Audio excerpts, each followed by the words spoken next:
3000 পঞ্চায়েতে চোর আছে, তার 10% এলেও তো 4000। 4000 চোর কাউন্সিলর আছে, তার 10% এলেও তো 400। জেলে ঢুকে বেরিয়ে এসেছে এমন 250-300 আছে। জেলে যাওয়ার ভয়ে কলকাতায় এসে লুকিয়ে আছে এরকম আরো 1000-1200 আছে। তাই এটা সবটা মিলিয়ে ফেললে 4-5 হাজার তো হতেই পারে। আপনি ফলতা উপনির্বাচনে গেলেন না, আপনার প্রার্থীর জামানত জব্দ হলো, তিনি তো আগেই হাত তুলে নিয়েছিলেন উন্নয়নের স্বার্থে। আপনাদের শেখানো ভাষণ। আমরা ওদিকে 77 ছিলাম, একজন একজনকে ডাকতেন। কিছু সাংবাদিক বন্ধু কুনকির কাজ করত, ডেকে ডেকে নিয়ে যেতেন, কি চাই। কি অদ্ভুত! আগের স্পিকার কোথায় পালিয়েছে? 2011 থেকে 54 জনকে দল বদল করিয়েছে। 10th শিডিউলে নেই, এখন বলছেন ভাঙিয়ে নিয়ে যাচ্ছে, চলে যাচ্ছে। 54 জনের দল বদল করিয়েছেন, তখন লাগেনি না? দেখ কেমন লাগে। সেদিনই বলেছিলাম করবেন না, পৃথিবীটা গোল। আমরা করতে চাইনি, কিন্তু আপনারা যা যা করেছেন ভগবান সব একদম সুদে আসলে দিয়ে দিচ্ছে। আপনাদের 213 ছিল, তারপরে আপনাদের এদিক থেকে এমএলএ নিয়ে যেতে হয়েছে ভাঙিয়ে ভাঙিয়ে। সবেদন নীলমণি কংগ্রেসের একটা বাই ইলেকশনে জিতে চলে এসেছিল, সেটাও চাই। ভাই ভাই সংঘ চাই,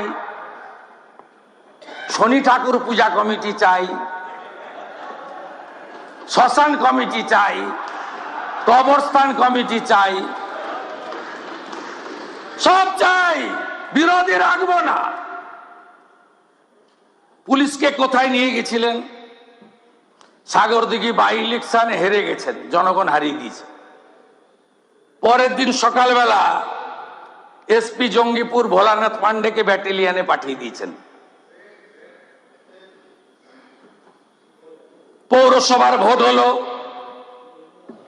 একটা ছোট্ট পৌরসভা, 10-12 হাজার ভোটার, 18-20 হাজার পপুলেশন, তাহেরপুর নদিয়া। সিপিএম জিতে গেছিল। গণনার আগে ওসি তাহেরপুরকে ক্লোজ করে দিয়েছে লাইনে। ডক্টর রাজেশ কুমার বলছিল তালিকা দেবেন, তাদেরকে কম্পালসারি ওয়েটিং রেখেছিল। হোম সেক্রেটারিকে বলবো ওদেরকে রিওয়ার্ড দিতে, আর যারা করেছিল তাদের সঙ্গে দেখা হবে। আপনি ভেবেছেন কি সময় যাবে যত সব বন্ধ হয়ে যাবে?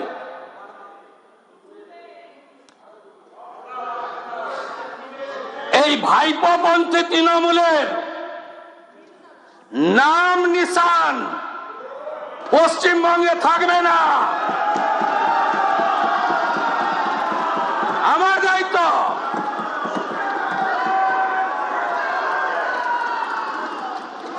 আমরা আগে বলতাম রাম মন্দির নির্বাচনে তৈরির সময়, এ তো পহলে ঝাঁকি হ্যায়, কাশী মথুরা বাকি হ্যায়। আমি আজকে বলছি ফলতা তো পহলে ঝাঁকি হ্যায়, রেজিনগর নন্দীগ্রাম বাকি হ্যায়। কোন ভোটে জিততে পারবেন না, কোন ভোটে। ওই লম্ফ জম্প পিসি বলে 400 মামলা, তাও তো ভয় পায়নি ছেলেটা আমার। ওটা বাঘ না বিড়াল? ফলতাতে একবার দেখেছেন, যতদিন যাবে দেখবেন। আর যত চুরি ডাকাতি করেছেন হিসাব তো নয়, বের করব। গর্ত খুঁড়ে বের করব। আপনারা দেখবেন পুলিশকেও ভালো করব আমরা। 16,000 নতুন কনস্টেবল পুজোর আগেই মাঠে নেমে যাবে। আরো 20,000 নিয়োগ করব। সব থানায় মহিলা হেল্প ডেস্ক হয়েছে, লোক লাগবে, ঠিক কথা মুস্তাফিজুর রহমান বলেছেন। মহিলা অফিসার দেব। সাইবার এখন সবচেয়ে বড় ক্রাইম, সাইবার সেল চালু করে দিয়েছি আমরা।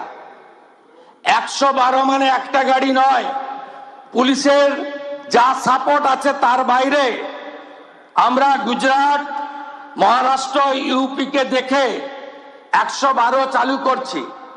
এখন পশ্চিমবঙ্গে কেউ যদি থানার অ্যাসিস্ট্যান্স চায়, গড়ে 3 ঘন্টা লাগে পুলিশ পৌঁছাতে, আর ইউপিতে লাগে 6 মিনিট।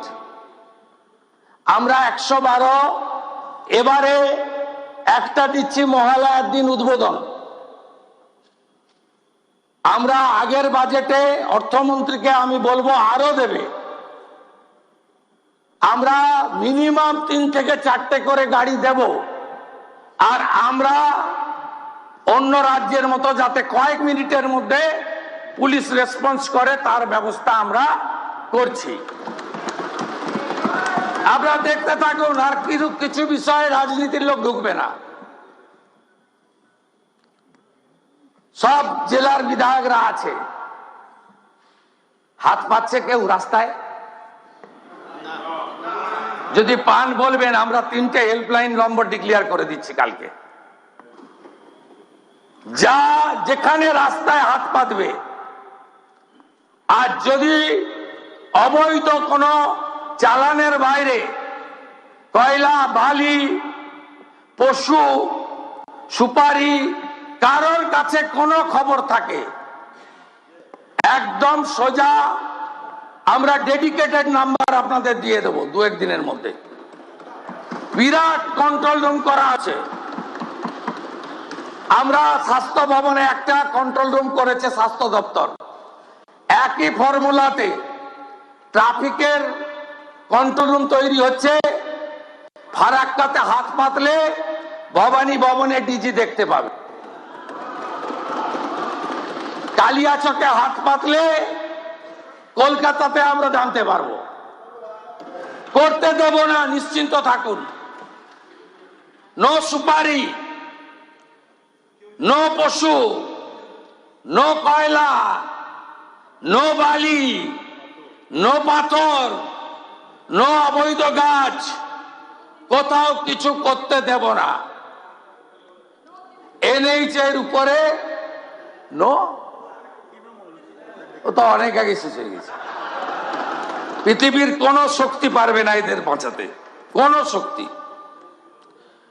আপনাদেরকে বলি, আধুনিক মডার্ন আপনার পুলিশ ফেসিলিটি দেব, ম্যান পাওয়ার বাড়াবো, লজিস্টিক সাপোর্ট বাড়াবো, আর পুলিশের দক্ষতা আনার জন্য ট্রেনিং শুরু হয়ে গেছে। গুজরাটের রক্সা ইউনিভার্সিটি জাতীয় মানের, ইতিমধ্যে কয়েকটা ফেজে আমাদের লোকেরা যাচ্ছে। তেজগাঁও বিএসএফ এর ট্রেনিং ইনস্টিটিউট, সেখানেও আমরা পাঠাতে শুরু করব।